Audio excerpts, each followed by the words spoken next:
thereabout, or after 4 years, P2B will naturally succeed and become the president. The same way they used Okadibo to rubbish Zeke. I remember Okadibo in MPN calling Zeke a mosquito, or the rant of a mosquito, whatever. The same people killed Chuba Okadibo. A very brilliant mind, once again. More recently, they now use the same criminals, now clamoring for Igbo presidency. You see them not, Igbo presidency, Igbo presidency. You think they have something upstairs. They have nothing upstairs. All of them. Omahi wants Igbo, Omahi, yes, you want Igbo presidency? Oh, Ohanaeze Distances, you want Igbo presidency? Oh, maybe even Nwobodo, you want Igbo presidency? Yes. Now let me ask you a question. When Ekwueme came out to contest in 1999 Igbo presidency, what did you do in Jos, Ohanaeze Distances? You betrayed Ekwueme. You voted for Obasanjo. Jos PDP convention in 1999. So that time, Igbo presidency wasn't good, or wasn't good enough. It's now that you want it, yes? And now let us go to Dave Umahi. Your own brother Peter Obi, who contested with Atiku under your own political party. You were in PDP, but you delivered Ebonyi State to APC against your own brother. Now you want to contest because you felt that should Peter Obi go and succeed and become VP to Atiku, after 8 years or thereabout, or after 4 years, Peter Obi will naturally succeed and become the president of the zoo, thereby spoiling your own chances. What did you do? What did you do, I ask? You campaigned against your own brother, against your own fellow Igbo brother. Now you're talking about Igbo presidency. I just want to prove to the world that these people are just criminals, a gang of thieves, all of them. Ohanaeze Distances, after campaigning against Ekwueme, all of them, do you know that the entire PDP caucus from the East never voted for Ekwueme? So they were asking themselves, how come your own brothers don't want to vote for you? Ohanaeze Distances was there. Some people are championing, yeah, he should be the president.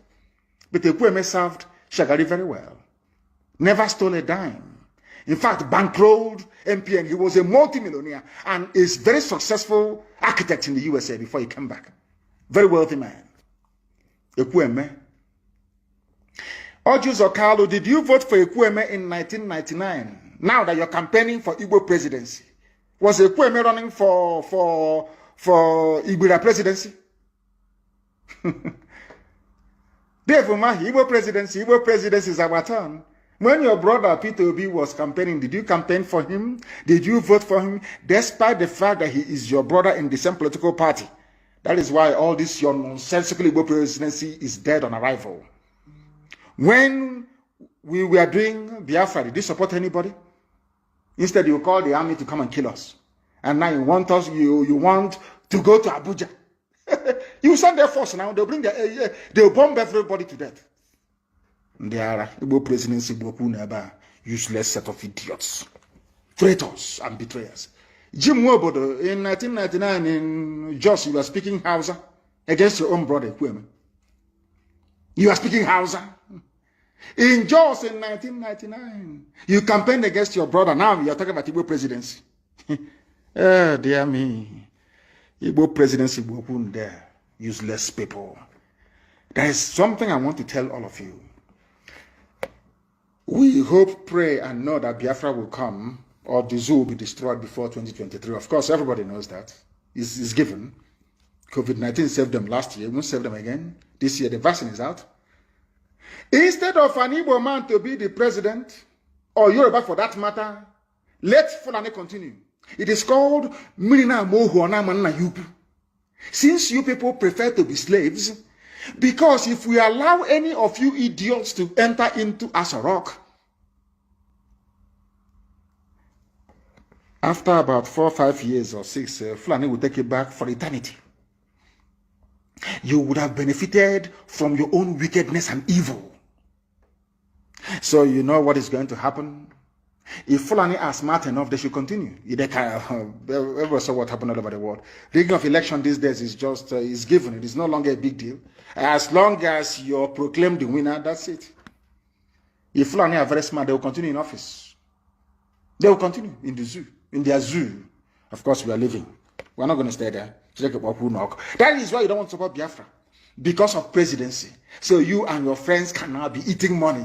You buy your own houses in Dubai. You want to be like Atiku. You want to be like your wife want to be like what's her name, Aisha, flying private jet to Dubai for shopping.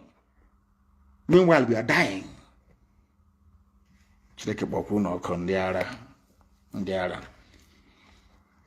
We want people to understand this. DSS especially. No matter how many groups, fake groups you create. Because every day you create a fake group. Igbo, Ohanaeze, Igbo in the diaspora, including men and women and children. This group now says we don't want to listen to Nnamdi Kanu.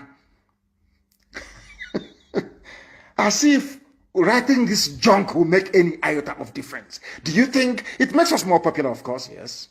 Do you think it will make any difference? Will change our mind?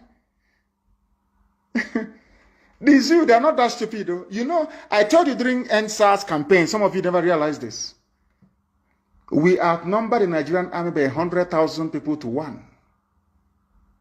They are nothing. We outnumbered them. We outnumbered the Nigerian army. Do you see when people came out on the streets for NSAS protests? They were nowhere to be found. Nowhere to be found. We outnumbered them. You people must prepare for a revolution. A very bloody one. Very, very bloody, I tell you. As I said, if you don't know what is involved in a revolution, please don't come out. What we are not going to allow are Fulani terrorists from Mali and Senegambia to take our land over. It cannot happen. Instead of this yam not to cook, let every firewood finish.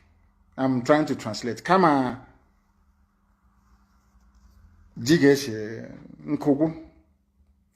And things are going to happen. Don't say I didn't warn you. I'm telling you now, people. Who did you tell? Did you tell us? I am telling you now that things are going to happen. If you're looking for Eastern Security Network, please go into the nearest forest. And as I pointed out, as you're going, make sure that you have written your will, because you will die there. Go and check the history anywhere in the world. Once you raise a gun, you don't bring it down until you're successful or until you're dead. One of the two must happen. So anybody thinking that we are going somewhere, you are grossly mistaken. It doesn't matter who you're working for. It doesn't matter the intelligence agency you're working for. It doesn't matter how you try to couch your stupidity, ignorance, and treachery. It doesn't matter the language you're trying to use. We are pursuing freedom. And the zoo doesn't understand peaceful agitation. I'm not asking for trouble, but they don't understand it. We took our people, destroyed synagogues. You need water. So you want us to put our arms again, they will come again and they will arrest people and they will kill people again? Of course not. Anybody who does that is a complete idiot. Complete idiot. Those that they appointed in the Umahi is trying to appoint, they want to set up a parallel security outfit. I say, go ahead. Nobody will even turn up. Go ahead now. You can get your political party agents, as you did, get them into upper auditorium or whatever auditorium you have in Abakaliki, and give them some money, and that's it. We are the largest mass movement in the world. Now that our people in America are waking up, we can sustain the defense of our land for 1 million years. That's one thing the idiots don't understand. Our people are in the USA. Many of them, very, very many of them, they can sustain this very campaign forever and ever. We're not going back. Huh? You don't know that? No, we're not going anywhere. We are not going anywhere. We are not going anywhere.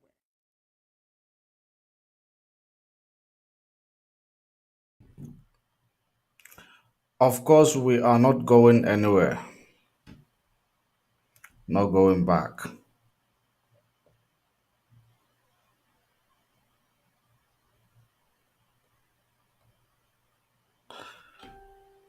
Okay, good evening, good morning, good afternoon.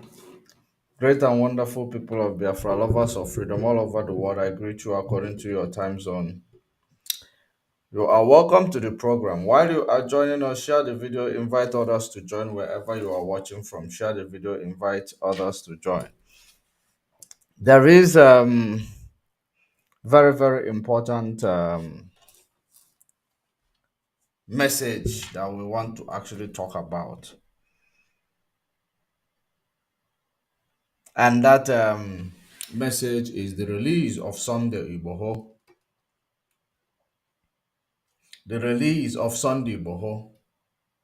You know, when we talk about this release of Sunday Iboho, you should actually, look at the timing of the release. The timing of the release is very, very crucial.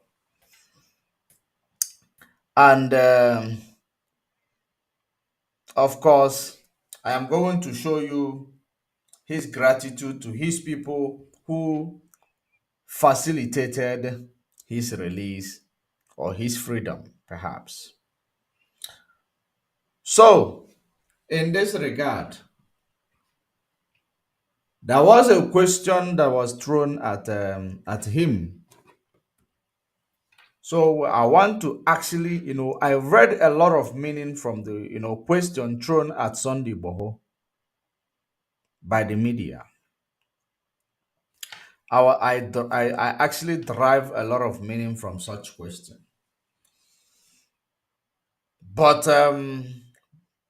whatever actually is coming from out from that question, you know, we are we know who is who. We know who is who. We are going to analyze such question. We are going to share more, share light to that, such question and such response given to the media by Sunday Boho. And secondly, if you look at what happened in 2023 between the January and the February, or from December, actually, from December, November, December, January, February, where it became an issue to conduct election in Biafra land.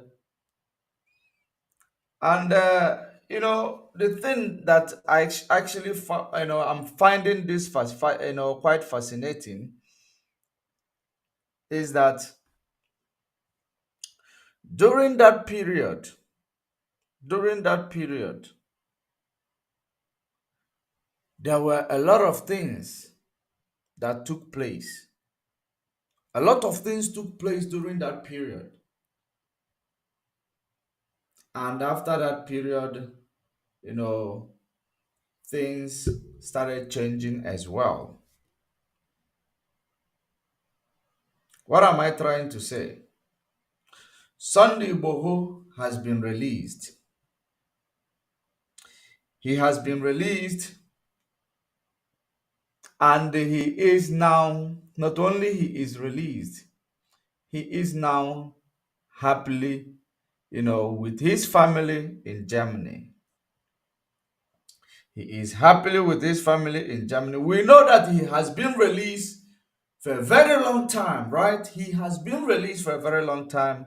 But according to the report that was made available in the public domain, was that his release, he will be confined in his space.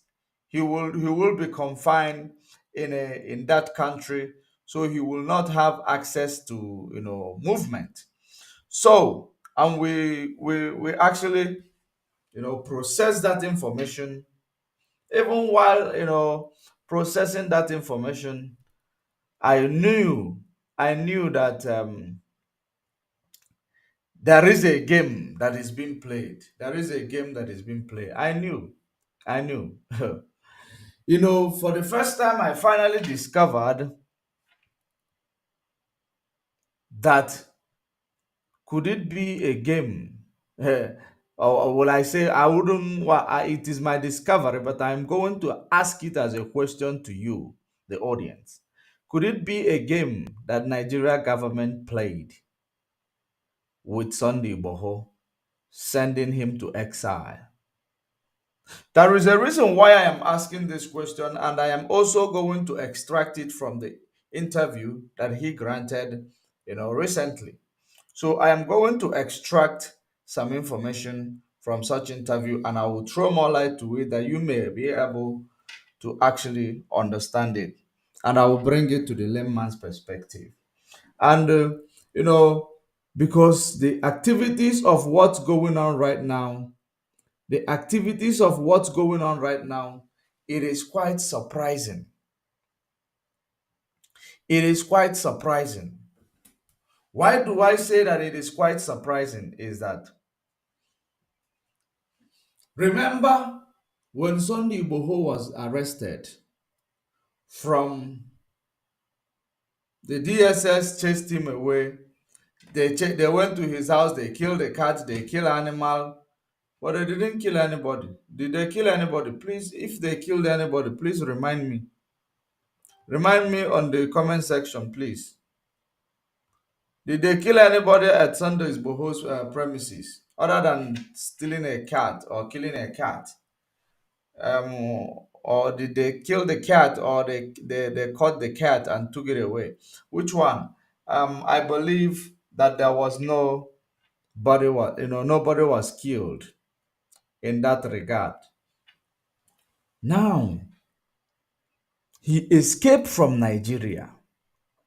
He escaped the Nigeria police.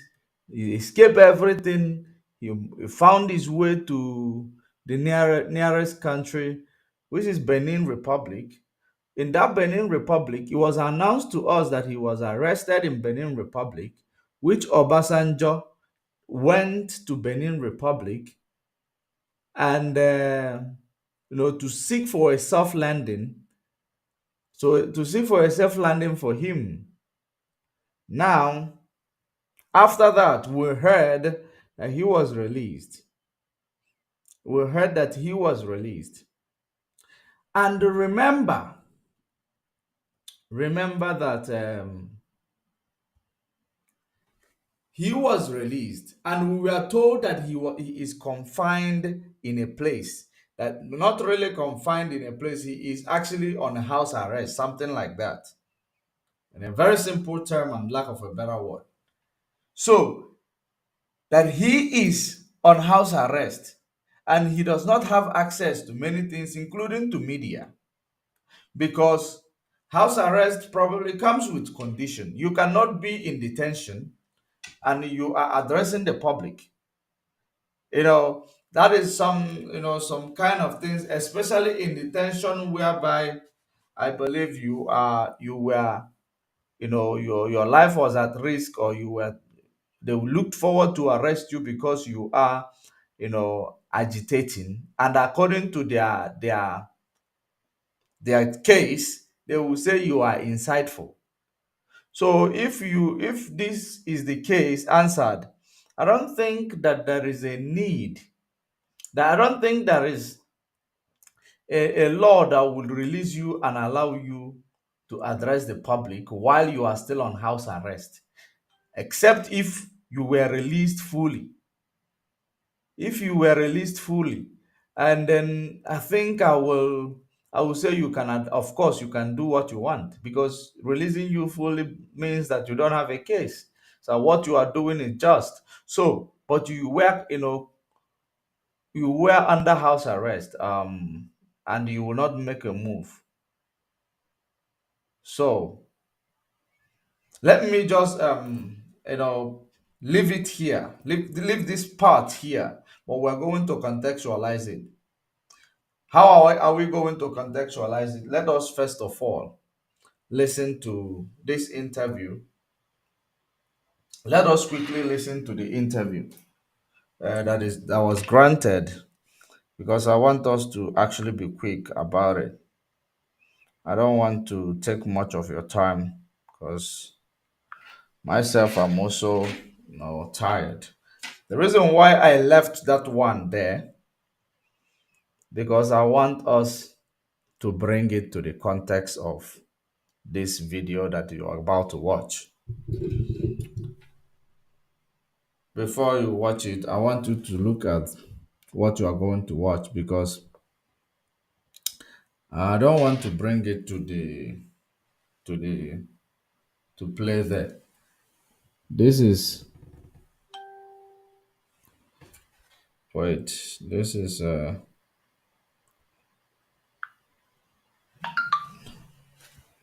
you seeing this person?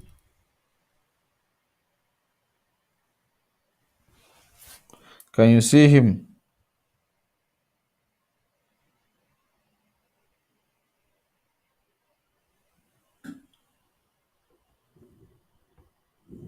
You can see him, right? That is Sunday Boho, and that is exactly the same picture.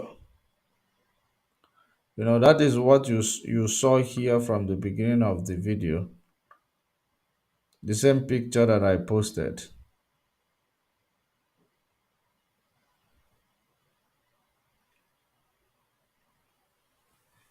So yeah, so that is Sunday. That is Sunday Iboho. Now he's going to speak. First of all, my sincere appreciation goes to God Almighty, the Master of the universe, for making this day. I want to say a big thank you to all your sons and daughters all over the world for the love and support Before we before go and to after the loss of my dear mother. Though she still kept at the mall, waiting for me to come and give her the befitting burial. Good day, everyone.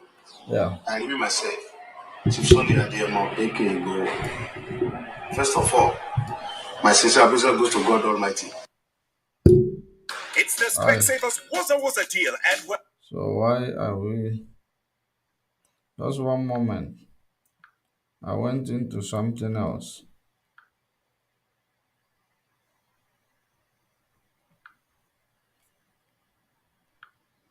Thanks for joining us on the program, everyone. We are back keeping tabs. Thanks for joining us on the program, everyone. We are back keeping tabs on events and happenings in the polity.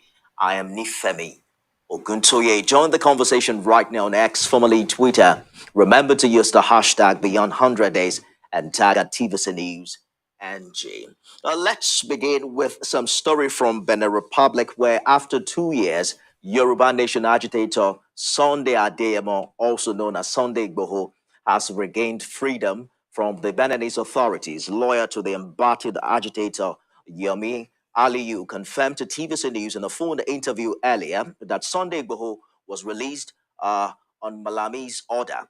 The Yoruba agitator had fled from Nigeria in July 2021 Malami's following order. a nocturnal invasion of his Ibadan residence by operatives of the Department of State Services. The DSS claimed they discovered AK 47 rifles, pump action guns, and 5,000 rounds of ammunition, charms, and other weapons in his house. In the video shared online, Sunday Igboho appreciated those who came to his aid during his ordeal in Benin Republic. I give special thanks to President Talon of Benin Republic and to all members of his cabinet. My gratitude goes to my hero father, Professor Banji Akintoye, and Professor Wole Soyinka for the support in the course of the struggle. My God reward you, Baba, for your standing courageously for Yoruba Nation and for me. You promised to stand by me. Did you hear whom he called? Wole Soyinka, and he called Obasanjo. I want you to. He called those who stood by him Wole Soyinka, Obasanjo. Now, take note. Let's continue. Through my order in Benin Republic, and you have fulfilled your promise. I will not forget to appreciate former President Olusegun Obasanjo, Babayo Adebanjo, for their roles, even though only God gives freedom. Let me use this opportunity to say thank you to all. Pelumi Olajengbese is counsel to Sunday Igboho's aide. So he joins me live on the program this hour for more on this development. Thank you for joining us on Beyond 100 Days. Quickly walk us Listen to through the process question. that led to Mr. Igboho's release from Benin Republic. Thank you very much. Good evening. Chief Sunday Igboho, was arrested in Benin Republic, and he faced the due process of law as established by the laws over there. And he was allowed to go freely, having confirmed that he's innocent and he has no question to answer in Benin Republic. He went through a thorough process of legal trial as established by their legal system in Benin Republic, and today he's free. He has reunited with his family in Germany, and Did he's you doing hear very, that? very well. What does this mean for his case back in Nigeria with He has returned to his family in Germany. So he's united with his family in Germany. He said that the course of law, the rule of law took its course.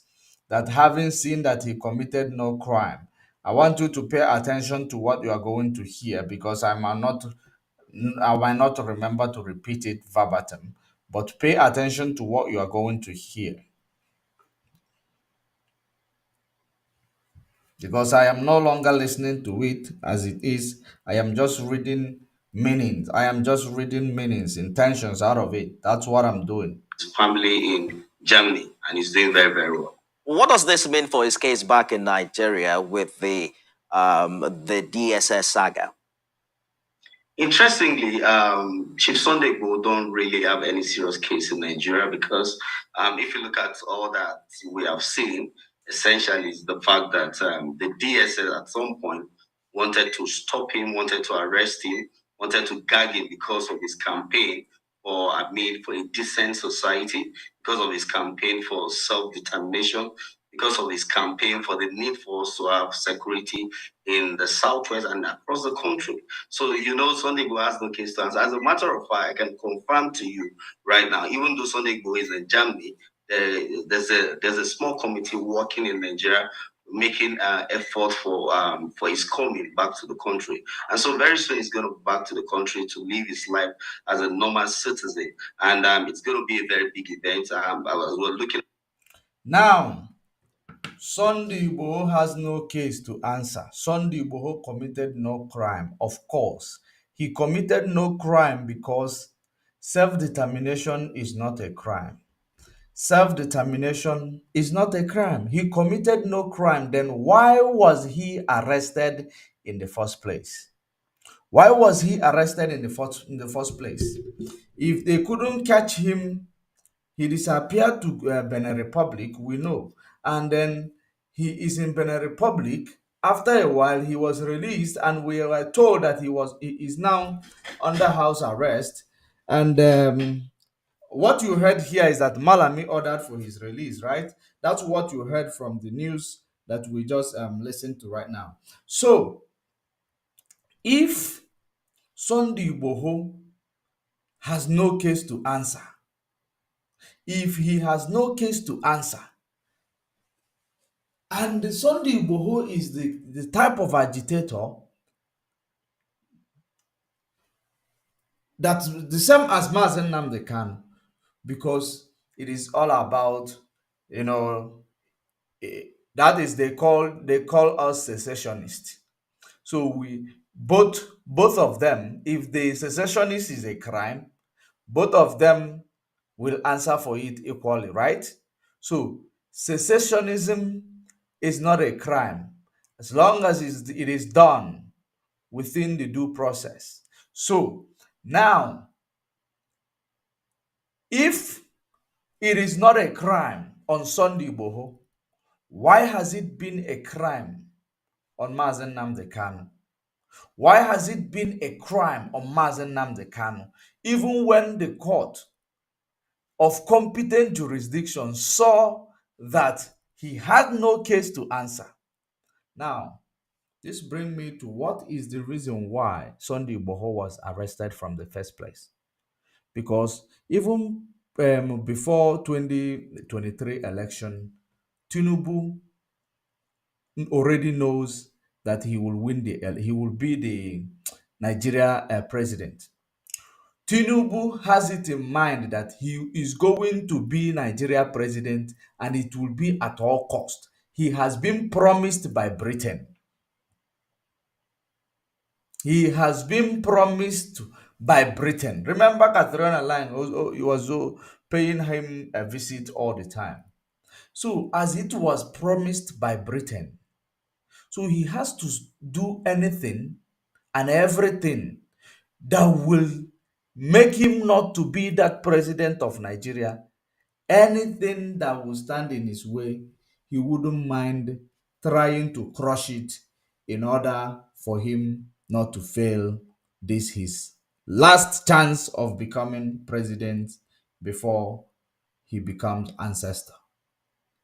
So he did everything.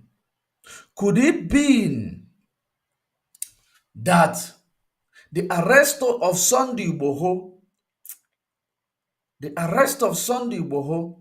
was a kind of a decoy? Could it be that Sunday Igboho was really not arrested? Could it be that what happened to Sunday Igboho was a shenanigan? Could it be that it was an agreement or arrangement that will see Sunday Igboho laying low while justification of illegally detention of Mazen Nnamdi Kanu will be the order of the day? We know very well what happened to his house, but his house is not it is fixable. The property he lost is fixable. Ozuro ka ego the leaders unu anụ and the governor and the president unu jeje agbolingo na Dubai. Olulo ka ego eji agbolingo na Dubai. So that is one thing we need to understand. Now, that house of his, beautiful house of his, which was actually destroyed, part of it, I don't know if they set it ablaze or what. At the end of the day, these things are replaceable. You can still build a house, you can still furnish it, you can still buy a cat, you can still buy some clothes, but you will never buy time that you have actually wasted, except if you are being paid for your time, except if you are those who moves in the middle of the night where no one is watching. So it becomes a very, very important something for us to understand or think like me, to see that the detention and the attack, or the shenanigan I may call it, on Sunday Igboho was a decoy. It was like a trap. And this trap was to create justification on the illegal detention and illegal rendition of Mazen Nnamdi Kanu. Because if you look at what is going on right now, just reason with me, no sentiment, no sentiment. I'm trying to be very open and objective. And if I'm done, if you feel like what I am talking about is not the case, please give me a call. My phone number is on the screen. That is a WhatsApp line only, WhatsApp call only. So if you like in this regard, the timing renditioning of Mazen Nnamdi Kanu, when the court start gaining momentum,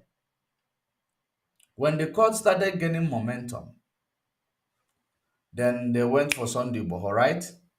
Was it Sunday Igboho first or Mazen Nnamdi Kanu first? When the call for call on the marginalization of Ndi Igbo was gaining momentum, you know what happened? Sunday Igboho was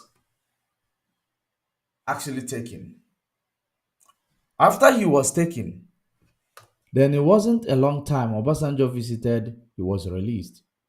So since he was released, and we are told where he is, he doesn't have freedom of movement. And at the end of the day, Mazen Nnamdi Kanu brutally was kidnapped, brutally brought back to Nigeria, brutally kept in a solitary confinement, brutally, arranging his visit, who is going to see him and who is not going to see him at some point.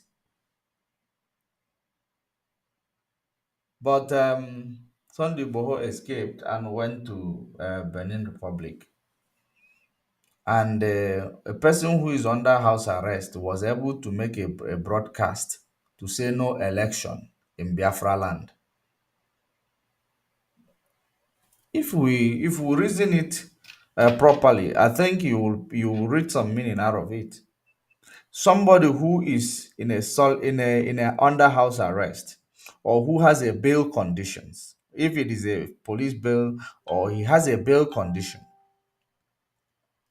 and no, having seen that the reason why Nigeria was after him was him not to speak to the public according to what we were told, prior to his arrest. So, and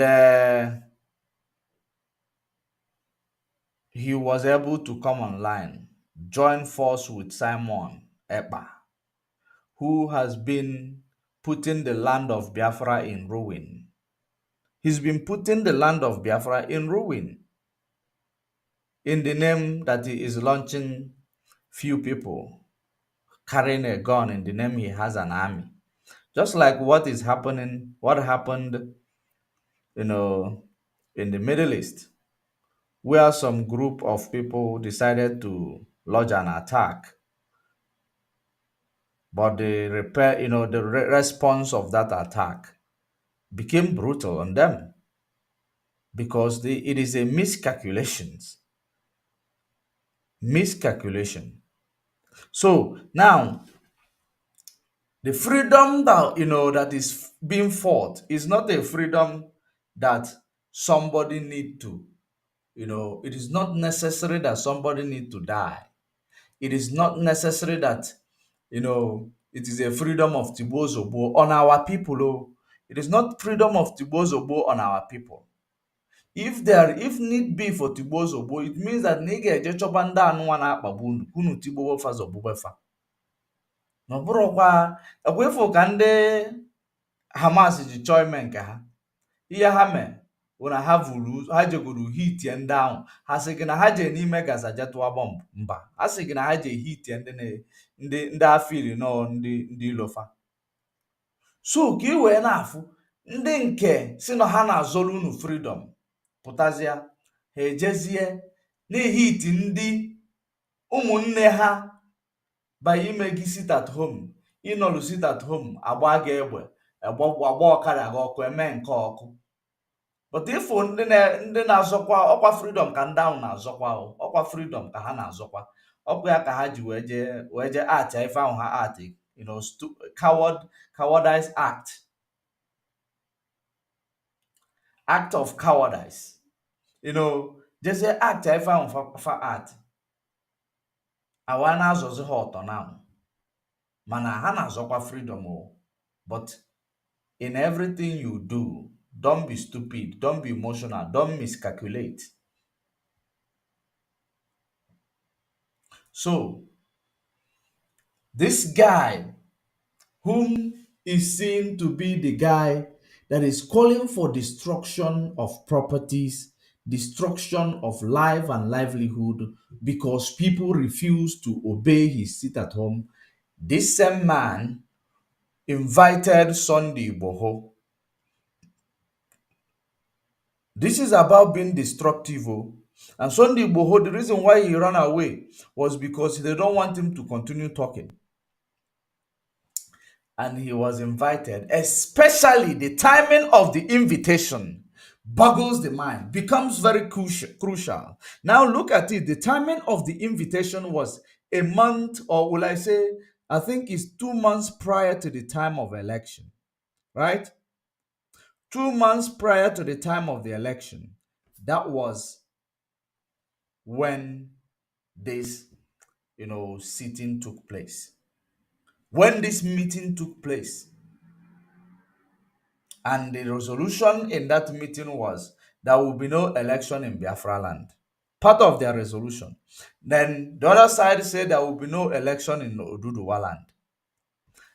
This, it takes two to tango. These two people were actually trying to tangle, but there was no there was no campaign for it in Yoruba land. Nothing. There was nothing like campaign for it. To use this one to to they want to use them agreeing it to each other, knowing that Okoko, which they sent, Nasu Igbo, will go and start intimidating people because of it.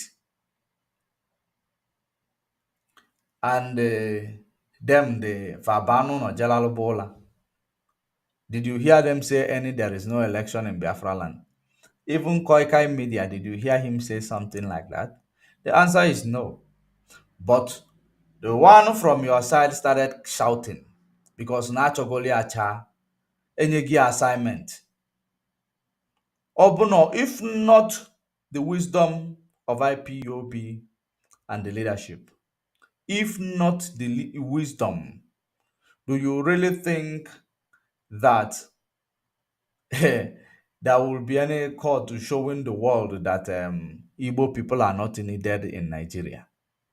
Do you think there will be any, because election tribunal is an evidence that election that took place is an evidence that Igbo people are not, needed in Nigeria. It is an evidence. It keeps on playing itself out, but people will not understand when a goal is achieved because people, you're chasing a cloud. That's exactly what most of the people are doing. You could draw a narrative that doesn't even make sense or doesn't exist.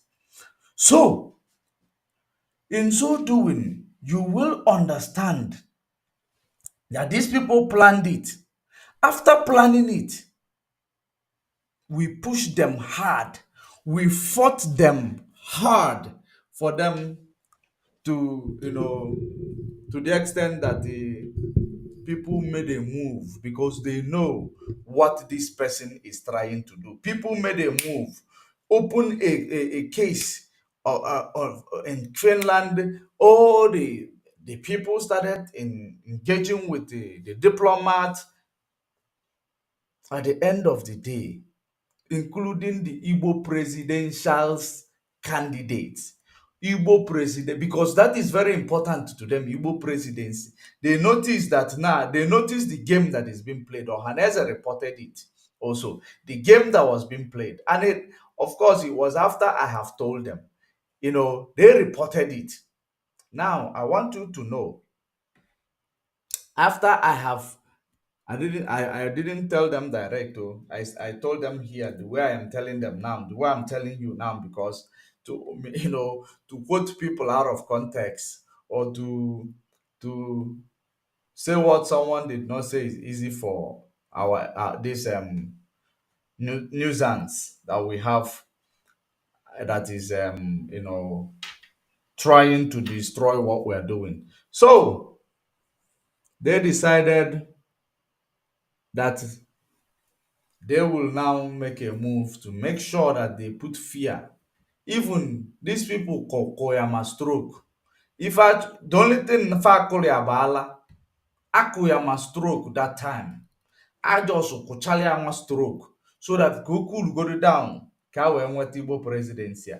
That is the reason why Fanchaji will Sobia. For you to know that Nanda mi ifefa na-eme. Nda mi ifefa na-eme. Subia. Insecurity in our land is not their business. It is where they are eating. All these politicians. So, mgbe ahụ a na-achọ ime Igbo presidency, fesogide ya kwụsị ya.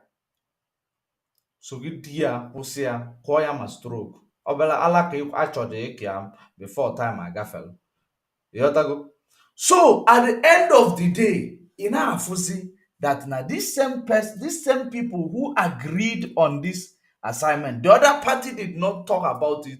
The other party did not even make noise about it, but they agreed together that this is how they will get their, stop election processes in our land. Then Sunday Boha and Simon had a talk. They talk on the social media. Could it be that they there was no arrest on Sunday Boho? Could it be that everything was a shenanigan? Do you know the reason why I am asking you? Could it be that everything was a shenanigan? The two persons that was arrested, that was even in Nigeria DSS custody. When they were released, did any of you know? None of you knows. When they were released, none of you knows. It doesn't trend on the media. They were released, they were released long time ago. They were released. So, Mazen Nnamdi Kanu still in solitary confinement. Election is come and gone because they believe he is going to stop his election process, this election process. So they have to justify it by creating this, shenanigan with Sunday Boho's arrest. That is my own, view to what is transpiring, right now. They took him, dumped him there in Benin Republic. Obasanjo went to see him, and people were going to see him. Wale Soyinka was looking after him as well, and Wale Soyinka was also campaigning for Tinubu, gunning for Tinubu to be Nigeria leader and continue Nigeria leader. And at the end of the day, we are no longer hearing for Yoruba agitation from this group of people. We don't hear it from them again. We don't hear Sunday Igboho coming out to talk about Yoruba agitation online, but he was able to come to talk about there will be no election in Biafra land. Ọ na o nwere ife anụnwa ọ na o nwere ife ọ na-eti ọ na o nwere ife ọ na-abịaghị n'isi. Ife a na-ekwu na o kwesịrị ka o nwee ife na-abịaghị n'isi ka ị na-erizin wee bise, because he was able to come and campaign no election in Biafra land, but he was not able to be there to address his people, give them a sense of hope, make them to know that he is still on it. He is here for them. He is here because of them. But the only thing that was done is that to agree on a campaign, no election in Biafra land, which is another, delicate issue, especially to a person who is released on bail with bail conditions, supposedly. So, because I believe if you can't tell me that there is no bail condition, so why was he not talking? Why has he not been talking if there was no bail condition? So, if there was bail condition, why did he come to campaign during when the election is so close? Why did he come to have a meeting of no election in Biafra land and Oduduwa land? But there was nobody who was agitating it in Oduduwa land. Only in Biafra land, someone was shouting like a mad person. Why? Isn't that something to think about? So, in so doing, in all these things, people he was with that was arrested, that was in Nigeria DSS, were released. He was also released. And they tell you no crime. So, you see the reason why I perceive a decoy. That arrest, it was a kind of a trap to say we have arrested both of them. It is not about ethnic, it is not about ethnic stigmatization, or it is not about ethnic hate. No, we arrested two of them. The other one managed to escape, but he is there. maybe in the middle of the night, if he will be traveling and going wherever he want to go. I am. This is my reason. It is not like I'm saying that he did it but I'm just bringing an opportunity so that we have a conversation. We reason together. Ị ga-agbazi nkwe m ọnụ o. Ị ga-agbazinwu m ọnụ. Ọ ya ka m ji tinye nọmba m ebe ahụ. So, in this regard, in this regard, he was released, doing his things. Tinubu was winning with his all his manipulation against all odds. For drug business in Chicago, it doesn't stop him. The documents, which is certificate, which was presented to the INEC, it doesn't stop him. He jump and pass everything, even the election tribunal. He jump and pass because he did all the plans, knowing that he is Jagaban, knowing that it is his turn. The Chatham House he was already informed in Chatham House it is his turn, even before the election. Years before the election, he was already informed by Catriona Lang that it is his turn. So that is exactly what you saw him did all that. That is a British ideology. It is a very British smooth ideology. We know Jagaban. He is very good and in putting people into state of confusion. He will do something, you will be imagining, you will be confused. By the time you know it, he has executed what he want to execute. Now, he took his brother, Sunday Boho, his brother, because I know that Yoruba people, they like their brother, they like their brothers. I like them like that. They love themselves. They can sacrifice for the sake of themselves. You know, they can sacrifice for themselves. That's exactly what they did. It is not a crime. Sunday Igboho, if he sacrificed for his brother to be the president, it is not a crime, because even if he becomes the president and he becomes a president that will jeopardize the future of his own children, it is not a crime. It doesn't matter. That is the reason why we are different from them, because we don't like to we don't see evil or something that looks like evil and start protecting it. We expose it, regardless of who is involved. That's what makes us, different people than from them. But they are unique because they are able to take a bullet for the sake of, their brother's success. It is very, very important. It is encouraging. So Sunday Boho was still in this solitary confinement. And all this while, all of a sudden, immediately, Mazen Namde Kanu's case was done and dusted. Sunday Boho was released. Is it the same judge and the same court that was actually, taking care of these cases? Or is it the same court or the same judge that was taking care of both cases? Because the irony of it is actually, my greatest surprise. Now, if he is released now, Mazen Namde Kanu's case is done and dusted. Election is done and dusted. After party, the reggae that they are playing doesn't concern any other person anymore. So now, it is now time to start releasing. The other one will be when Sunday Boho will be coming, he will be coming like this. He will be dusting himself like this in this thing after. Mazen Namde Kanu na dust or not dust in this thing after. So that it will look like these people really, went that place and came back. That this person, Yuboho, was actually, suffering somewhere without knowing that maybe he is living large in a five-star hotel. We don't know. I don't know. I'm just imagining. Because They were released the same time.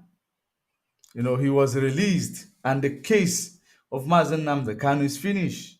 And like I told you that Supreme Court, they know that Mazen Nnamdi Kanu, there is nothing to hold him about. They are well aware, so they have no choice than to delay as much as they wanted, so that they will continue to use him as a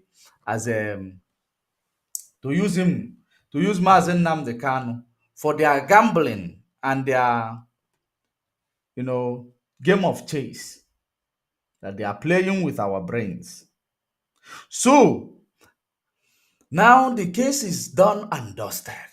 Sunday Boho released, and he is united with his family already in Germany. And not only that, he is being prepared to return home. Now, not only that, let us hear the rest of the information. Just let us hear it from for yourself. Listen to it by yourself. Sunday Igbo has no case to answer. As a matter of fact, I can confirm to you right now, even though Sunday Igbo is in Germany, there's a small committee working in Nigeria making effort for his coming back to the country. And so very soon he's going to go back to the country to live his life as a normal citizen. And it's going to be a very big event. We're looking at over 10 million people to receive him at the international airport in Lagos. And of course, it is going to be a very big event. 10 million people. International airport. You can international airport of Nigeria, where will 10 million fit? But because now, if you look at the capacity of the airport, you know that even half of Nigeria is trying to run away every day from the international airport, and 10 million people is going to meet him. Are they going to meet him because he went on holiday, or they are going to meet him because he went on what? He was fighting for their freedom on holiday. But let us continue to listen to know why 10 million people are going to meet him. Over 10 million people to receive him at the international airport in Lagos. And of course, we're going to inform security agencies, inform the DSS, inform the Nigerian police, and I'm sure they're going to provide adequate security for him to return. Did you say 10 million? I'm wondering where you packed 10 million people. But can you confirm to us, because this is perhaps what many Nigerians would want to know, if Sunday Igboho has dropped his agitation for the Yoruba nation? Okay. And so a lot of people misunderstand the scope of Sunday Igboho's agitation. Okay. Sunday Igboho's agitation, essentially, the epicenter of it is the fact that government must keep up to its responsibility in ensuring that security is provided for the people. Sunday Igboho strongly believe in the Yoruba nation's agenda. He believes that the Yoruba nation deserves to have its own nation, and he's still committed to this cause. But he's committed to this cause in a very peaceful way. He's going to continue with this campaign within the principles of the law. He's committed to this, he is committed to the movement in a very peaceful way. And he looked at Biafra's struggle. Sunday Igboho, that I used to love so much, looked at Biafra's struggle and looked at our people. And he looked at the leadership that was left behind under the structure that was enacted by his own friend, Mazen Nnamdi Kanu. Or maybe, will I say his so-called friend, Mazen Nnamdi Kanu. He looked at the peaceful leadership who is diplomatically working hard for the sake of Mazen Nnamdi Kanu release and the referendum to take place. Now, you look at those people, you didn't see them. Then you now looked at that other person, that other guy who came from nowhere, and start shouting Tibozobo, Woto Woto is the code. You now look at that person. You looking at the person, you went to join in the Woto Woto. You went to join in the Woto Woto. Nisumu Biafra. Instead of you since your agitation is deep rooted on peaceful agitation, peaceful agitation, just like your legal representative said here. You went and joined violent criminals, vicious criminals that is bringing calamity to our land. You went and joined force with them.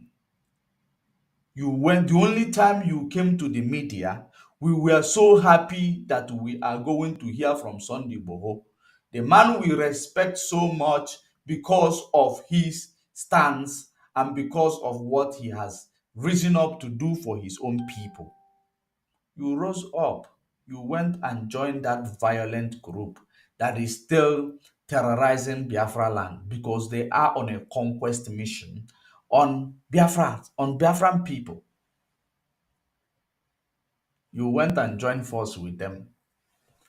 You cannot say it was a mistake you didn't know, because now I didn't know before then that you even look into the media, talk more of you showing a video, making a video in the media. I didn't know that you could do that. You know why? The reason why I didn't know that you could do that was that I thought that maybe your bail condition doesn't allow you to do so. But to my greatest surprise, you came to do it. Only that chance your bail condition gave you. It was to come and align with the enemy of Biafra, enemy of your friend Mazen Nnamdi Kanu. You came to align with him and you made a broadcast. You people even came to resolution that there will be no election in Biafra land. And at the end of this resolution, none of you guys actually carried, none of you guys in your own area where your people are, none of you enforced it. None of you even advocated for it. None whatsoever. Then the man you came to give accolades for our people, because there were our people who were respecting you even the same way they were respecting Mazen Nnamdi Kanu. Our people, not your people.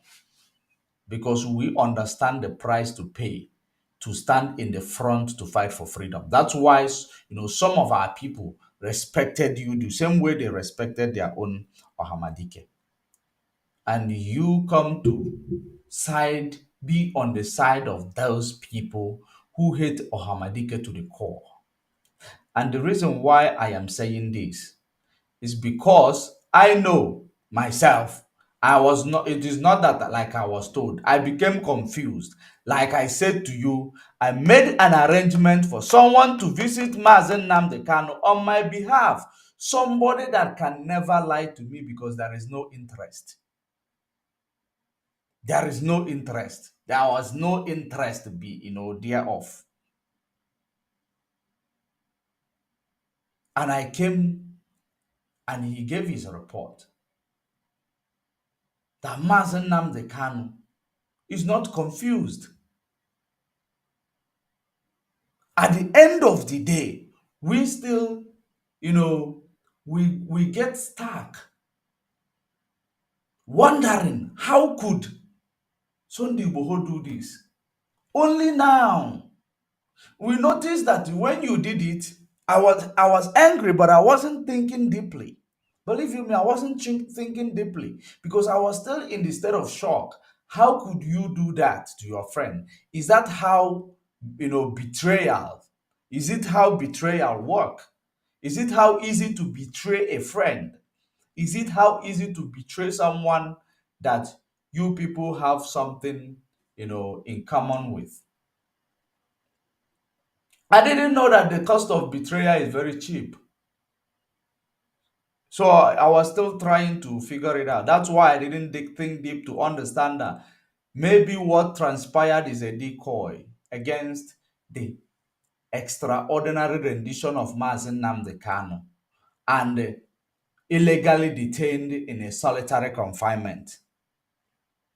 So, realizing it now because of the situation of things, after supporting those who is actually bringing jeopardy, the land of Biafra in jeopardy, the life and the livelihood, military is bombarding our land, courtesy of what, some part of the influence you created or you bestowed on this same man that Mazen Nnamdi Kanu is not happy with his activities.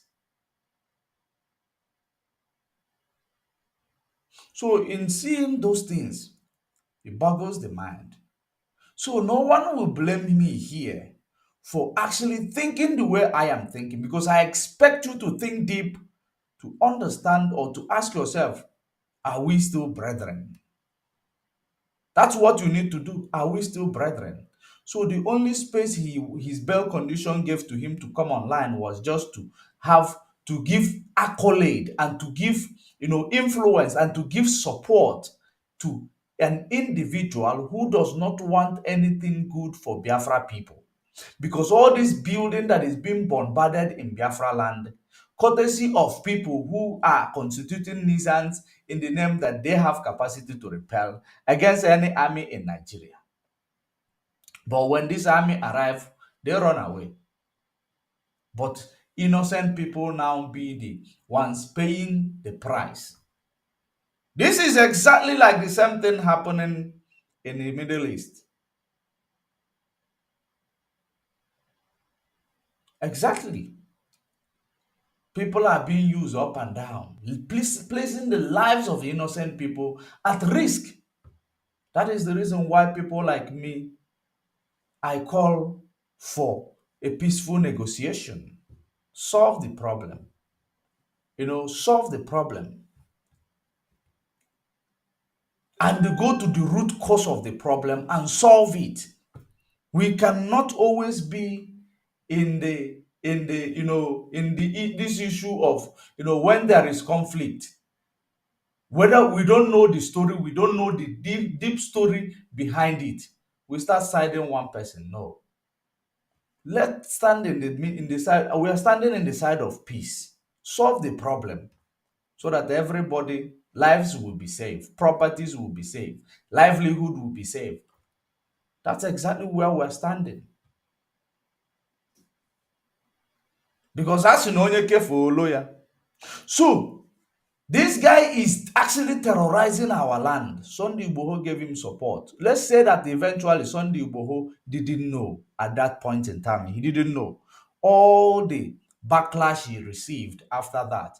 Did he come publicly to say he thought or it was a mistake? Rather, his urchins was all over the place, saying he owed you should go and hug a transformer. That was what his urchin was saying. And at the end of the day, he was proud that they increased fuel into the fire burning our land, the fire of insecurity. So now, at the end of it, he is now also released after all the process they have put Mazen Nnamdi Kanu through in a solitary confinement with a medical condition. No adequate medical care. All this while subjected to arbitrary detention and torture. Illegally detained even after the court of a competent jurisdiction made him free. He was still held in a solitary confinement against the order of a court. This man was in Cotonou, according to how we heard it. If he was in a five-star hotel, eating breakfast, supper, and in the night he will go to Germany, visit his children and his wife. In the morning, in the midnight again, he goes back. A figurative. So in this regard, we didn't know these things. We only know the one we Mazen Nnamdi Kanu esetela in a photo. We know that we see him on the TV when he was going to court. But we never see Sunday Igboho that 10 million people will come to receive. We never saw him on TV where he is going to court, where they will tell us he is going to court or he is in court or he's coming out of court. We never see it. No. But he has a fan more than 10 million people, according to his legal, representative. Let us listen to it also. Let us listen to it. Oh, black people. Black people. With this campaign within the precinct of the law, and because we do not intend to, Sonny do not intend to establish an unlawful organization. His intention is to see that the Nigerian government will come to reason, and whatever must be done will be done within the area recognized by law.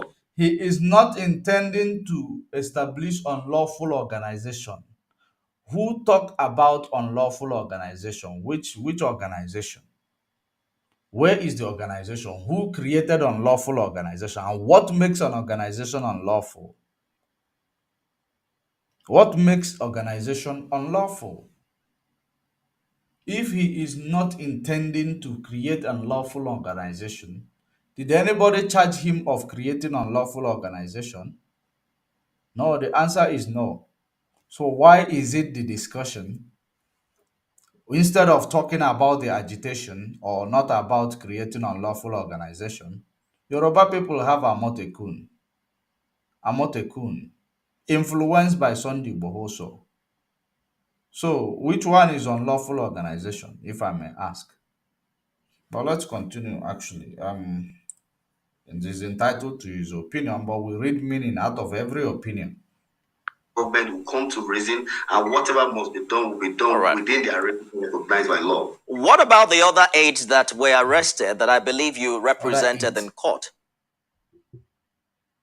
Yes, they are doing very, very fine. Well, they are doing very fine. So they are all very good, and they are still committed to the cause, and they are doing whatever they need to do. I'm asking if they are no longer in the custody of the DSS. Okay, thank you. No, at all. I mean, the matter was taken to court, and the court freed them, so they are free citizens, and they don't have any case on. The matter was taken to court. The court acquit them. They are free citizens. They don't have any case to answer. The matter was taken to court. So it's been a while these people were free people. It has been a while these people were free people, which actually brings us to that this issue of Sunday Igboho looks to me like a decoy. Because now, why did I say so? I am saying so because he was the talk of the day on the day of the day they looked for him. But immediately when he left, nobody hear from the media of these 8 people he's talking about who was arrested with him. Nobody heard, how they went to court. Now, when Mazen Nnamdi Kanu was arrested or kidnapped with Benjamin Madubugu in 2015, hey, did you not see Benjamin Madubugu also still coming to court? Stationed in Nigeria, no movement. Are you understanding what I am saying? Duties, they call them, they might call them accomplices, because there is Sunday Igboho, there are 8 people, more people arrested by him. So which are seen to be the accomplice of if there is any crime level against him. Now, Benjamin Madubugu, among others, and Mazen Nnamdi Kanu in 2015 was taken into custody. When they were taken into custody, what happened? What happened was that they were still kept in custody. They were still actually, even when they were given a bail and bail conditions, the same condition kept, I believe, Benjamin Madubugu in Nigeria, because I believe he's not based in Nigeria. So after that, they were still going to court. But the 8 persons who was with Sunday Igboho during the time of arrest, those 8 persons in the DSS, so not in Cotonou or Benin Republic, in Nigeria, where Mazen Nnamdi Kanu is also, they never show us TV. They never show us, news that these people, they went to court, they were released, and they were acquitted. Remember what the lawyer say here. They were acquitted. The matter went to court, which is past tense, and they were acquitted. Right? But Mazen Nnamdi Kanu, could not be released. But even though we know, or even though I believe that the arrest of Iboho was really not arrest, it was a movie played. So what we need to tell ourselves as Nigerians who care for justice and equity is we played ourselves. That's exactly what we need to be telling our people who care for equity, fairness, and justice. We played ourselves by believing that this man was indeed arrested or this man was indeed being chased after. I believe opposite is the case because everything is not making sense. 10 million people is going to come to receive him in the international airport. Even that airport, I don't know if it has capacity for that 100,000 people.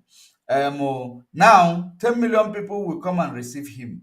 But a person who controlled that crowd of 10 million people, he was going to court. There is no video evidence. There is no media coverage. His 8 people who was arrested with him were going to also court. There is no video evidence. There is no coverage. It boggles the mind. It boggles the mind. So, was Sunday Igboho really arrested? Or was Sunday Igboho used as a decoy? And why did he allow himself to be? And he now defined exactly why he aligned with the autopilot. And now you will understand that autopilot is working. Everything they do, somehow they are connected to Tinubu's shenanigan. They are connected to Tinubu's shenanigan because what they are doing looks like Tinubu's brain. Tinubu is a brain, Tinubu Tinubu is a very intelligent man, believe you me. Forget that he's old now. He is a very intelligent man, well articulated, that man is a very intelligent man. Seriously. And he's a type of person that I am seeing, even though he has, a very, very bad antecedent, he's a type of man that if he decides to do something, you can't stop him, regardless of whom you are. The man is well, informed on how to play a game. And he is very good at the games that he plays. Now, why do I say so? I am saying so because he is able to pull all these stunts together, played all of us. We were believing our eyes that this, our brother, who is, fighting for freedom, his house was burned, cat was kidnapped, and all of a sudden he found himself in Cotonou. He was arrested in Cotonou for not having a document or to have illegal documents. From there, we start hearing what's going on. Are we still coming out clear? So from there, we started hearing that he was released, and only now we got informed that the release was ordered by Malami, and immediately when Mazen Nnamdi Kanu's court case was almost ended, onye na-akpọkwa m with video call nke a. Onye nke a na-akpọkwa m with video call ọsịs na mụ na ya wọghị ka ọsị na mụ na ya nna biko nụcharụkwanụ ka mmalụ onye na-akpọ m na video call. Video nke m na-watch ọ dịbeghị. Are you not satisfied with the video you are watching? That you want to call me again on video call? If you want to call me on a normal call. If you want me to entertain your call, you call me on a normal call. If you want to see my face, go to Facebook and watch my video. Go to YouTube, you go and watch my video, and you will be seeing my face. Then you will talk to me. So, as I was saying, You know, Mazen Nnamdi Kanu in the solitary confinement for 2 years. And we are under the impression that Sunday Igboho, his friend, and somebody I respected so much.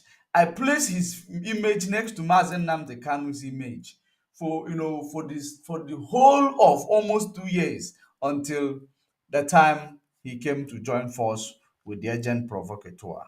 That's when I discovered that there is something fishy about his line of engagement with the struggle.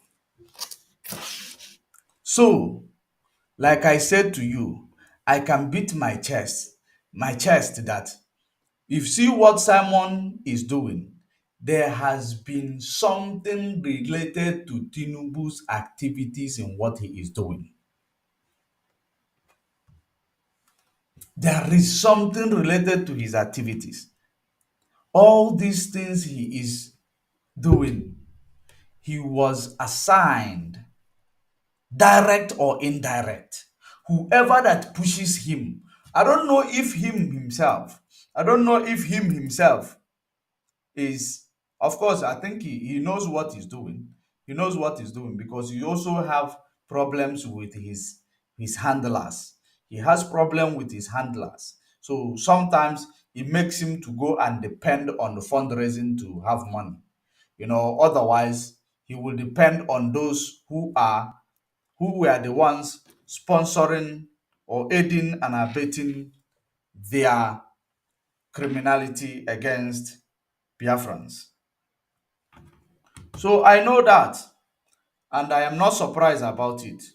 So Mazen Namdek, so like I was saying, Tinubu is a very, very intelligent man. Before this guy video call distracted me. He is a very, very intelligent man. Absolutely intelligent. But I don't know why our African people who are intelligent, they don't utilize this intelligence to use it to do something that will be beneficial to the society of black people. Use it to do something that will be beneficial to their own world. Do you know why I say he is very intelligent? He is well articulative. And secondly, um, he knows how to, you know, make his way to success, regardless of what it takes from him. He doesn't care. What he wants, he gets it because he's intelligent. But now that intelligence, the energy is derived from negativity. That's what becomes the disadvantage of that intelligence because it will use it, you know, against where he's supposed to use his intelligence for. And he will use it for where he's not supposed to use it. If we have up to 5 people or 10 people in position of leadership, as intelligent as that guy called Tinubu, with a positive mindset, believe you me, I don't think we will still be under this neo-colonial problem that we found ourselves today. I don't think we will still be answering Nigeria again today because his intelligence told him that Nigeria is not one at some point in life. You know, his intelligence told him Nigeria is not one and can never, succeed as one. He advocated for what Mazen Nnamdi Kanu, has been advocating for. At some point he noticed and he said it, but that negativity comes in. He realized that he need to be president of that Nigeria, even if there is anything that will happen to that Nigeria. Make I be president first, and I go do anything what I go do in order to be that president. Not only that, he was able to go through, thorns and hurdles, and he's still standing. That his resilience, you know, is actually quite fascinating. It is interesting. So, how he did it, and I know that that his type is a type of person when he determined to do something, he can do it. If this man determined that, or if he could see or perceive the plans of his enemy that he called his friends have for him, I believe that Tinubu will actually move for, referendum or do something because there is a lot of pressure on him right now, on his shoulder, a whole lot of pressure on his shoulder, you know, and this pressure on his shoulder, at some point, he got nothing to lose. He's supposed to do the right thing. At least he will make a name for himself. He loved making names for himself. He will make a name for himself that might be able to erase all his bad antecedent in the eyes of the people that are going to benefit from his decision. But the truth of the matter is, he is still very interested in Nigeria money. Very, very interested in Nigeria, in being a leader of the biggest nation in Africa. So that interest will definitely prevent him from doing the right thing. But he is a person, if he pushed to do something, he can. He can. And in that regard, I will even say that, he is more action man than Peter B or any other person. He is educated. Will I say that he didn't go to school a lot, but he is educated. Because so many people does not know there is educated illiterate people who have education, but they don't have knowledge or wisdom. They don't have wisdom. They don't have wisdom. But he has wisdom. But the only thing that is holding him back from doing the right thing is that his wisdom was channeled into negativity. And that becomes a problem of many Black African people. When your wisdom is channeled into, towards negativity from a very, very, tender age, it becomes a problem because instead of you using that wisdom to save, to elevate positive stuff, you will use it to elevate negative stuff, and it end up being problem to everyone.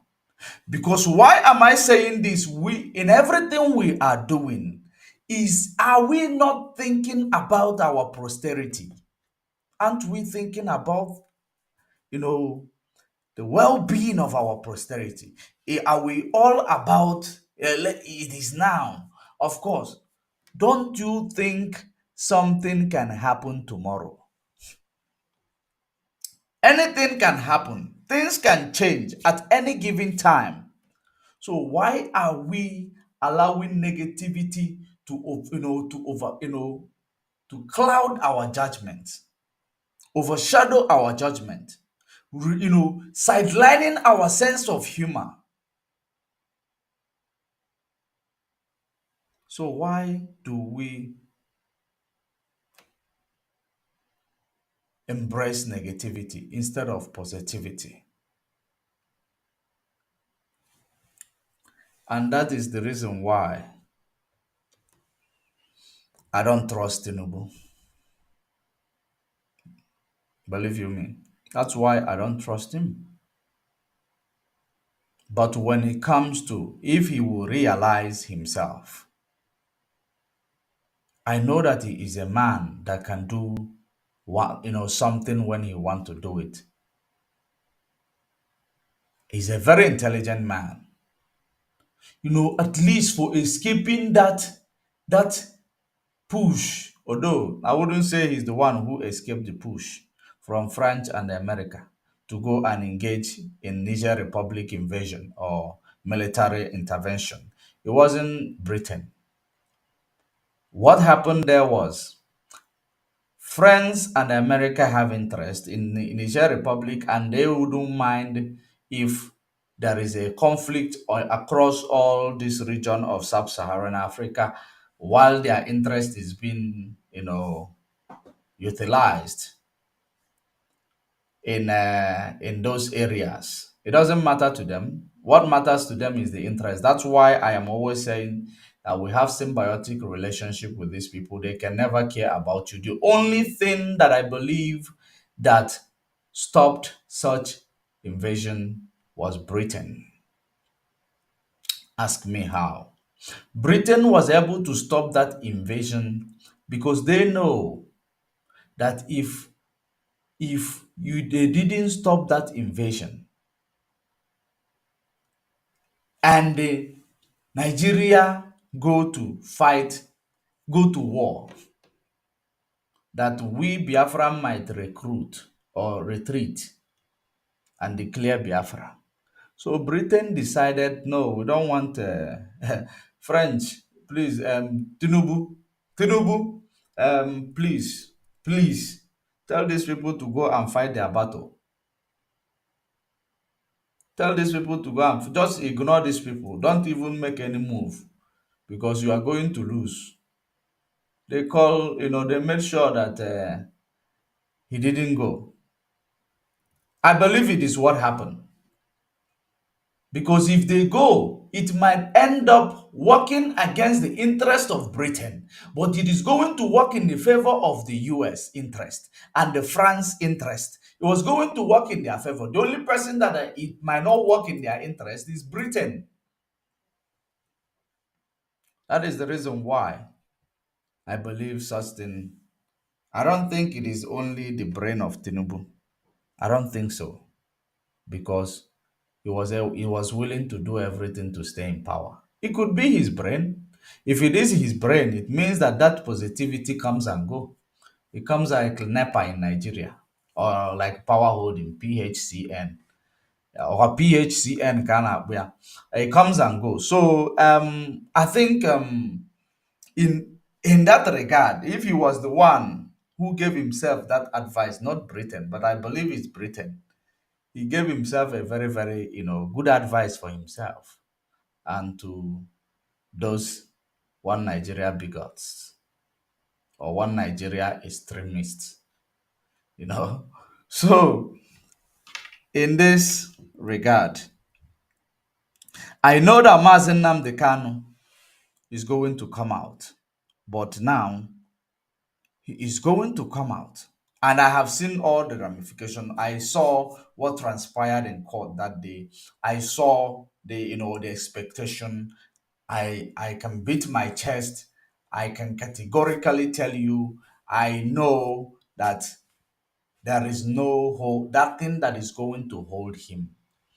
And the move to bring back Igboho, the move to set Igboho free is actually means that he is done doing the job that he is assigned to do, because it is done and dusted from the other side and we cannot hold on anymore.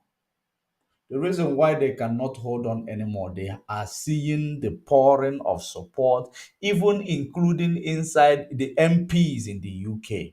They are talking, even the international communities are talking, people are lamenting.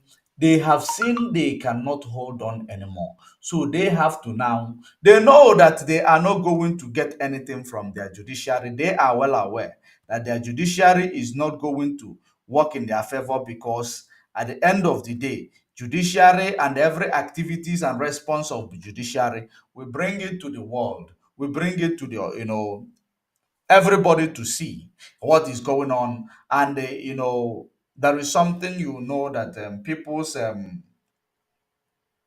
people's what do you call them, when you people's dignity. Some people in Nigeria, their dignity still matters to them. Believe you me, some people in Nigeria, their dignity still matters to them. So that's why they have no choice than to do the right thing, because the only way Nigeria will be able to stand in between it, because this battle is a battle that is in the open, playing in the global stage, and the whole world is seeing, courtesy of what we do in the media. And at the end of the day, you will begin to imagine or to see that they cannot hold on anymore, or they have exhausted all their means, or delayed strategy. The last one was the court of 14th, and we actually made sure that we push back for that court sitting to happen immediately after 14th, that they played their games. So it has happened, done and dusted. So they have to tell you that we have released the counterpart, that is on the other side, which is nwanga ka emelu nwoka, ka eme nwoka ka enwere nwanga ka eme nwaanyị ka emelu ibe ya, obi ga-adị ya mma na ọ bụ ifefa chọzi ịpịa now. That is the blues ndị acha ịpịazi now. By this one, you are done with your decoy job. And now, court is done. There is nothing else we can do. We know that we are illegally, we illegally detain this man on arbitrarily, and we extraordinary rendition him. Indeed, there is no jurisdiction. So the court has come to a term, to say no. Let us now start, doing it the other side, because Tinubu illegal go no check. Oche Tinubu is not going anywhere. The seat of Tinubu is not going anywhere. So they have to now try to, because what they planned, even with the infiltrator on our land, for people to start detesting Biafra, people like Essendiod, even people like Essendiod, people, they actually, normalize Monday sit at home. They normalize it. If it is what will give them Biafra, they normalized it. And Nwoko na Finland will be thinking that it was him that is enforcing Monday sit at home. It was not him. It was not him. Biafrans believe it is going to give them Biafra. That's why they normalized it. They normalized it because the suffering is too much. So Nwokoko is taking the advantage of that. Of course, there are still one Nigerians in Biafra land. So those of them who doesn't believe in what he's doing, he will use them to shine when he come out, when he decide to deploy his people to go and beat up innocent people and kill them. So that is exactly what is going on. It is exactly what is going on. Mazen Nnamdi Kanu is due to be released because there is nothing found on him. Nigeria government is actually sweating. We know that. We can see, how the international organization is remembering Nigeria in every of their negativities. Just yesterday, Amnesty International, Wafa, told them, we are watching. Of course, this Amnesty International telling them that the issue of clamping down the people in the media houses, because they gave Arise News a last warning, because the Arise News were doing the nature of journalism that you have never seen maybe in Nigeria in the last 60 years, 6 decades.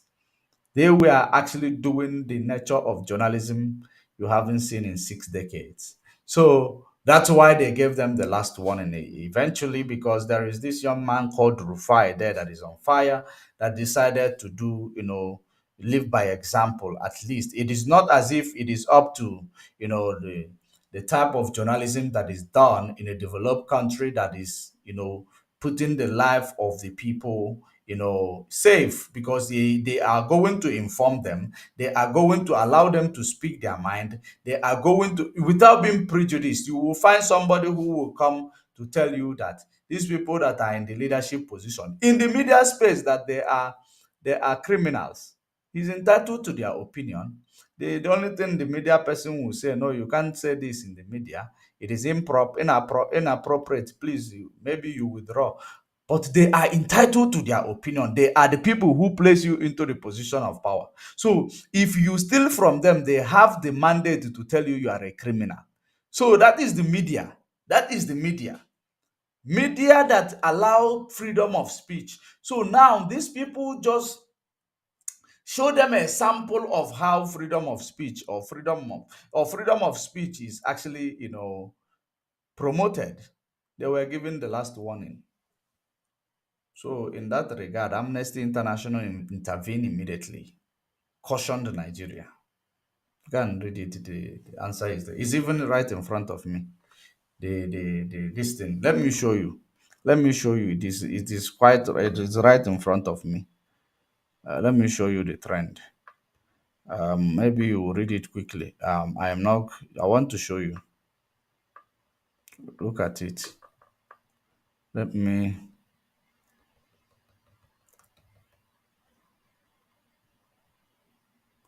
Let me show you. Nekuyaba, listen to it. Did you see it? Maybe let me bring it closer. How come I'm the one? Oh, interesting. All right. Did you hear it? Read it. Arise News, Amnesty International. Are you seeing it? Amnesty International. KFFM. What did Amnesty International do? Did you see it? Amnesty International condemns the final warning issued to Arise News by the federal government through National Broadcasting Commission (NBC). Through National Broadcasting Commission (NBC), targeting Arise TV simply for doing their work, send the wrong message that Nigeria authorities are not prepared to be held accountable. Have you now seen that anything that they do, anything that will happen in this regime, it will be made public? It will be made public, and the international community's watchdog, their eyes is open. If it is the time, these ratings agencies will be in Nigeria. Just like Professor Lumumba said that those Moody's who are the rating agencies, that they are very moody when they come to Africa, especially when they come to a regime that doesn't agree to Ifotu Nkwoku. These Moody's, they will become very moody in doing the rating. They will rate you into junk status a day, 24 hours a day. That's what they do. So, and secondly, what should I say? And did you see it? So, because this, there is too much, there is fire on the mountain on the illegal activities of Nigeria state, illegal activities of the head of Nigeria. It is not only the one that Britain will go to start lobbying for them to just cover it up. It is already in the open. That is the power of media. It is not the time it is only mainstream. I will be waiting for Kewe talk. You'll be waiting for the NEPA Kahawa talk, so that let the NEPA bring electricity. So that we will go and watch TV to see what CNN have to say about Tinubu's result. Or it is no longer the time we are going to wait for to connect to have satellite, to have this watch CNN to show us what the court proceeding in the USA. It they play, it they show. This time around, it was playing. Everybody was seeing it. So there is nothing hidden anymore. Once you cheat your way into the position of power, you have a leverage to pay. And that leverage is that you need to be the stooge. Whatever they command you to do, you do them. Otherwise, you will be exposed. You will keep paying fine. Some people call it a fuck up fee. You continue to pay fuck up fee. That is it. So in this regard, for you to see how dangerous, how manipulating Nigeria state is, a nation that is built on lie, a nation that is built on deceit. How could they have done it? No wonder even Walo Soyinka was supporting Tinubu, even when there is a statement that is in a, there is a statement that will be made out of frustration, exposing the activities of these people. Wale Soyinka will undermine it and continuously supporting this man blindly because he is our man. He is our man. So anything our man do, we support him without knowing that an agbacha egwu ọ na-anụ ukwu. But at some point, of course, Tinubu is old. He's old. We know that he is more than 80 years old. But he's using football age. That one we know. He is using football age. That is, by the way, topic for another day. But I know that maybe he will be the type of man who will want to do something, different. Just like giving people referendum to know ka amara ebe anyị kwụ akwụ ma ndị akpụgharị anyị too much. O nwere ka ọ sị ka onye ndị a referendum ka amara ebe akwụ akwụ dị anyị na ọma nluzu na both side. Yotago, that is how you know a very intelligent man. If you are losing on the side of the wicked, maybe you join the side of the good people. Break the record. You can't tell me that referendum is not constitutional in the 1999 constitution. What changed the 1999 constitution? Was it not amended? Was it not you adopted it? There is still, you can enact a law or policy that will take us to the previous constitution, or that will bring a new policy, an amendment of the constitution. Exactly, it is doable. Then, because there is no excuse, all we are asking for is referendum. Let people decide what exactly is their faith. Let people decide what exactly do they want. Let people decide who they want to call their own people. Let people decide if we are going to still stay in this creation of one man from Europe called Lugard. If people decide that we are going to, at least Obolo Hazruku, the whole people said, in a referendum that will be watched by the whole world, that will be monitored by the whole world. I don't want to be specific about international organization that will be watching it, because I don't think that I don't think in fact what doesn't exist in this world because of people's interest, I think it is perfect human being. Perfect human being. Because of people's interest, what doesn't exist in this world is perfect human being. But anything can be possible from any organization. That's why the whole world will monitor it. We monitor it. Even we will put cyber securities to monitor them, so that there will be no security breach or hacking into the system or anything manipulation of the system. We monitor them, make sure everything is in order, so that we will know whether people want to still be enslaved by this man Lugard initiative or not. Otherwise, people goes their way. Otherwise, everyone go their separate ways, and for peace to reign, and we have a bilateral relationship. I think I can imagine that type of world in that part of sub-Saharan. It is going to be a beautiful world.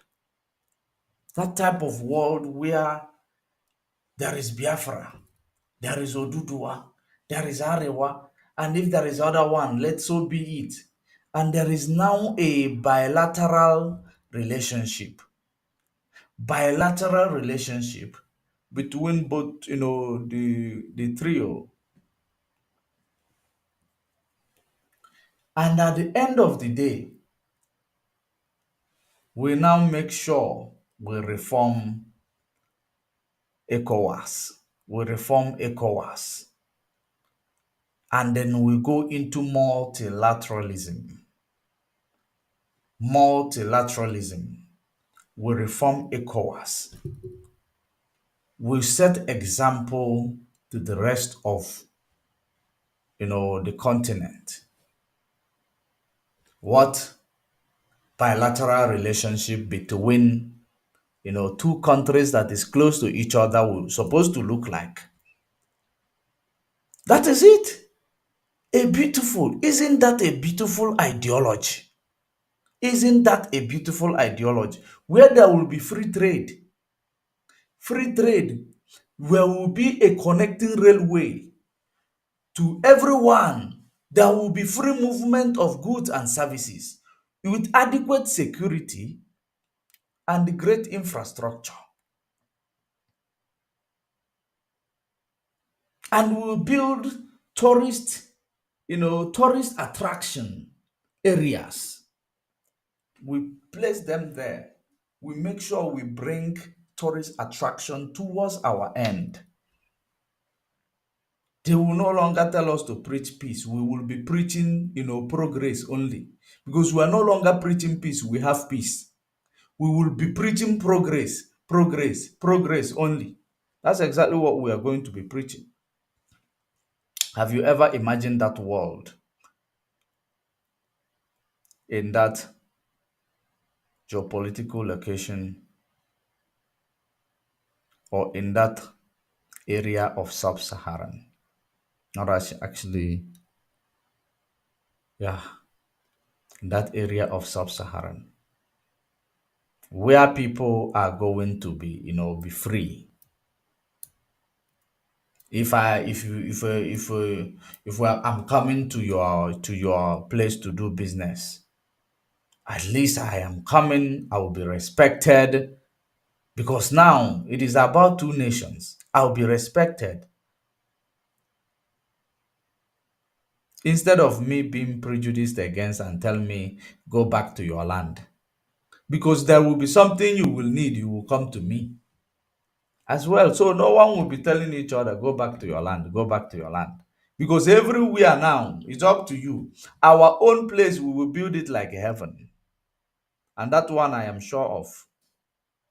If you check the type of mansions, you know we build, you will know that if you come to our land when time is right, when there will be pipe borne water, when there will be sewage system, not sock away anymore.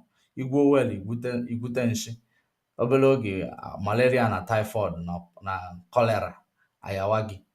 No, not that type of lifestyle that we are going to live there. We are going to live a decent lifestyle.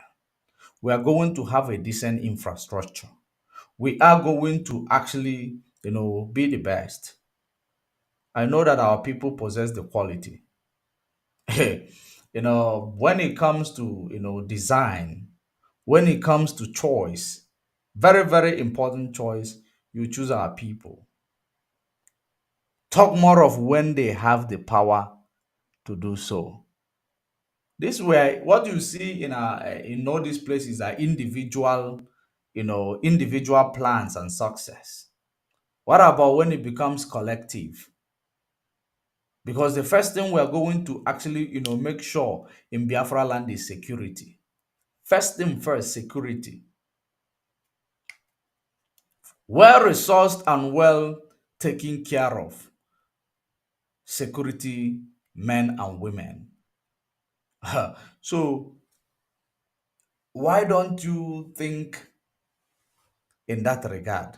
Why can't such thing becomes something you think about? Instead of all the time, I want to be in position of power. I want to humiliate this person. I want to intimidate this Omoibo. I want to do this. I want to do that. Why can't you think of everlasting solution to our problem? We are human beings. We are not dogs. We are not animals. We can come up with solution of our problem without being prejudiced against one another, without actually, asking who did it. No, we can come up with a permanent solution. Let us stop deceiving ourselves. This thing is not working. It is not working. Let us stop deceiving ourselves. As in mkpọmkpọ ndụ ka mkpọmkpọ ọnwụ mma. For those of you who will be saying, Nigeria is a big country. Once if we divide, we are, mkpọmkpọ ndụ ka mkpọmkpọ ọnwụ mma. If you divide and start having security, if you divide and start having hospital, you don't need to fly aeroplane. If oja crash, yeah, in a hospital. You heard that Gowon is in London. Gowon. Since after fighting 1967 war, Gowon ka na-eje London eje treat onwe ya. Ekwensu. Ọ ka na-eje London eje treat onwe ya. Gowon. I know. Remember I told you that Gowon should confess. He should confess because he doesn't have much time. I said it before. And the rumor that he died, according to the report, say he didn't die, but I don't know if he has come out to speak. The reports say he didn't die. There is a rumor that he died. Reports say he didn't die. So I saw somebody writing in my comment section the other day that Gowon died. Did I hear the news of Gowon's death? I ignored it because I didn't hear it, and I didn't want to speculate on that because I have to do my findings. And the findings say that he is still well and hearty. But we know he doesn't have much time. He should confess so that the curse will not go against his posterities. So, and then it is very, very important that, you know, he confess because since 1967, go on, you fought to keep Nigeria one, but to go on, you could not fight to keep medical infrastructure where will actually cater for your health and the health of all these people that you use to fight Biafrans and kill them. You don't have a medical facility, healthcare facility. You don't have that. You have to now in Ayagodalu, they have to now manage you to fly you to London. And I fly kwana gị pụọ n'elu ebe ahụ plane gba ọkụ nwụọ ma ọ bụ na ị na-eje ụlọ ọgwụ n'obodo oyibo. So these things are the things that our people doesn't think about. How will it be that now we have hospital that caters for our leaders?